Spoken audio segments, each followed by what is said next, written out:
Assalamualaikum warahmatullahi wabarakatuh. Selamat pagi anak-anak kelas 8. Pada kesempatan kali ini kita akan melanjutkan pembelajaran IPS yang sebelumnya sudah kita pelajari ya. Interaksi antara negara-negara ASEAN, antar negara-negara ASEAN.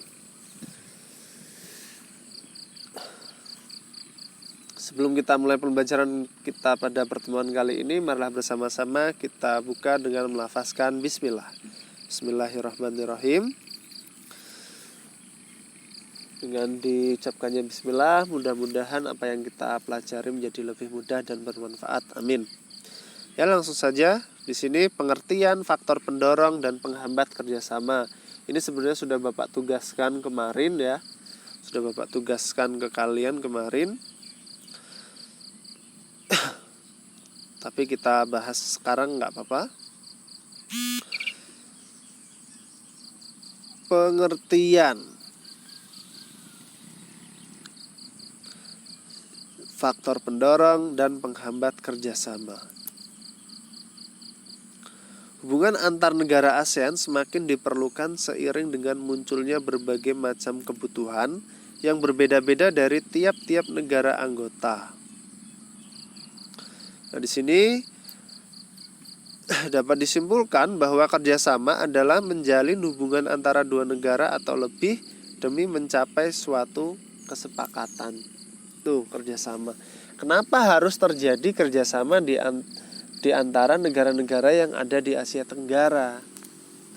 Karena dari contoh yang sudah ada di sini, setiap negara mempunyai kebutuhan sosial, politik, ekonomi maupun bidang lainnya menuntut suatu negara untuk berperan aktif dalam melakukan kerjasama antar negara ataupun dengan dunia dan internasional.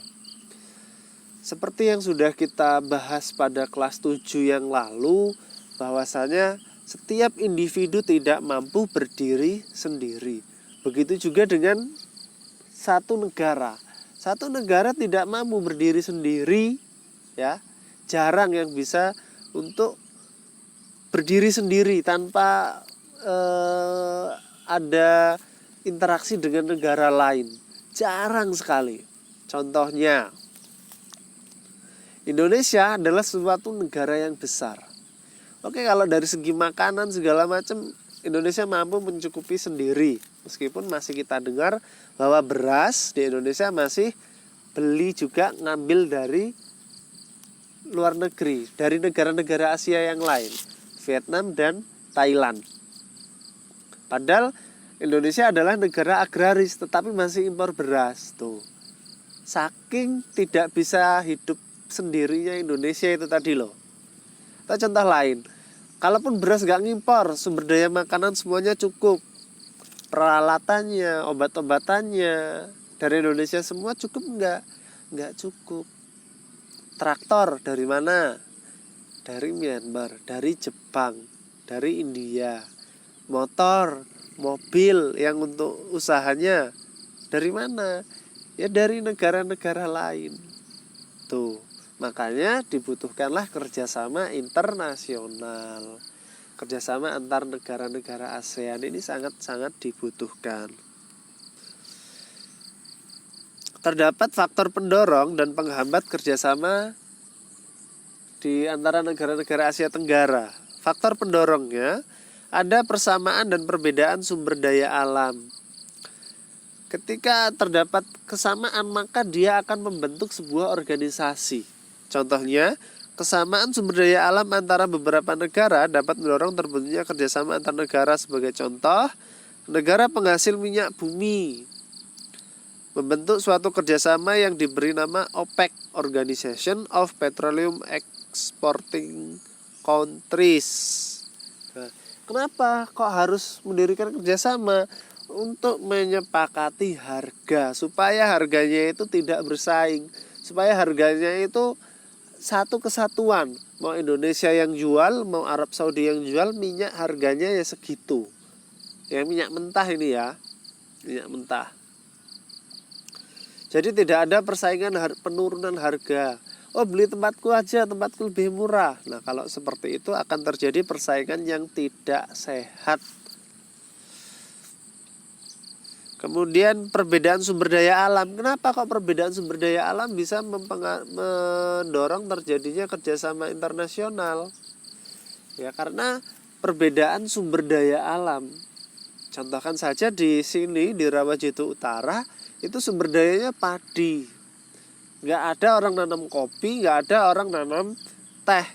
Kalau mau ngopi, mau ngeteh juga butuh dari daerah lain. Begitu juga dengan Indonesia.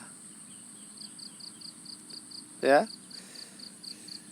ketika alat-alatnya itu nggak ada, ngambil dari negara lain, dari Singapura, dari negara-negara lain. Kesamaan dan perbedaan wilayah kondisi geografis. Kesamaan dan perbedaan. Kalau kesamaan sama-sama berada di daerah Asia Tenggara, ya, membentuk suatu kerjasama dari keamanan, politik, budaya, itu jelas sudah kemarin kita bahas. Kemudian kalau perbedaannya, ya Indonesia daerah pertanian, Singapura daerah industri, pabrik-pabrik semua di Singapura kan, dia nggak punya tempat untuk mengolah bahan pangan, akhirnya mendatangkan pangan dari Indonesia. Faktor penghambatnya ini ada lumayan. Yang pertama perbedaan ideologi. Faktanya saat ini hampir tidak ada negara ASEAN yang menutup dari kerjasama antar negara ASEAN. Ini pernah terjadi dulu ketika Indonesia dengan Malaysia, tapi masa awal-awal kemerdekaan ya. Bagaimana konflik yang terjadi antara Indonesia dan Malaysia. Ini pernah menutup tidak akan melakukan kerjasama dengan Malaysia Indonesia. Tapi sekarang semua bangsa sudah membuka diri untuk melakukan kerjasama antar negara ASEAN. Konflik dan peperangan ini juga sama contohnya dengan yang tadi. Ketika terjadi perebutan kebudayaan dengan Malaysia, perebutan pulau, ini juga sempat memanas, sempat menghentikan berbagai kerjasama. Kemudian kebijakan protektif. Nah, kebijakan protektif ini yang seperti apa? Kebijakan protektif ini, contohnya petani Indonesia menghasilkan beras. Kemudian karena beras petani ini masih kurang, akhirnya ada pihak pemerintah mengimpor, mendatangkan beras dari luar negeri, dari Thailand ataupun dari Vietnam. Ternyata malah kebablasan, ya, karena beras dari Thailand dan Vietnam itu ada jenisnya yang lebih bagus dari Indonesia, kemudian harganya juga lebih murah. Akhirnya banyak penduduk Indonesia yang bukan petani ini lebih memilih untuk membeli beras dari Thailand maupun dari Vietnam tadi. Karena kualitasnya lebih bagus, harganya lebih murah. Nah, untuk menindaklanjuti ini, makanya ada kebijakan protektif. Pemerintah menghentikan kegiatan impor beras, mendatangkan beras dari luar negeri, supaya beras-beras yang dihasilkan oleh petani ini bisa laku. Kebijakan protektif. Nah, tuh ya. Perbedaan kepentingan tiap-tiap negara. Kerjasama dibutuhkan bagi perkembangan dan masa depan negara di dunia. Akan tetapi dalam kerjasama antar negara, tiap-tiap negara memiliki kepentingan yang berbeda. Perbedaan ini dapat menghambat kerjasama yang harmonis. Tuh, ada perbedaan kepentingan. Ya, Bapak lupa nyampaikan, ini Bapak ambilkan dari buku cetak kalian. Jadi silahkan sambil disimak buku cetaknya. Kemudian di sini bentuk-bentuk kerjasamanya ada bidang sosial, politik, budaya, dan pendidikan. Ini sudah Bapak sampaikan kemarin ya. Ini ada di bidang sosial budaya itu COSD. Kemudian di bidang politik dan keamanan ini ada Zopfan.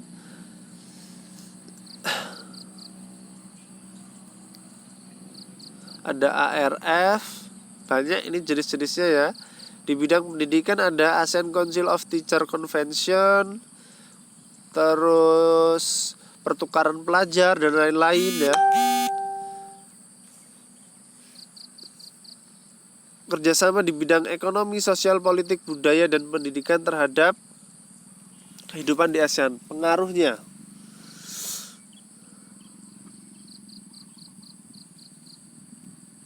Nah, jadi ini tugas kalian untuk mencari, meringkas pengaruh kerjasama bidang ekonomi, sosial, politik, budaya, dan pendidikan terhadap kehidupan ASEAN. Jadi ada poin A, poin B, poin C, poin D ya, poin E.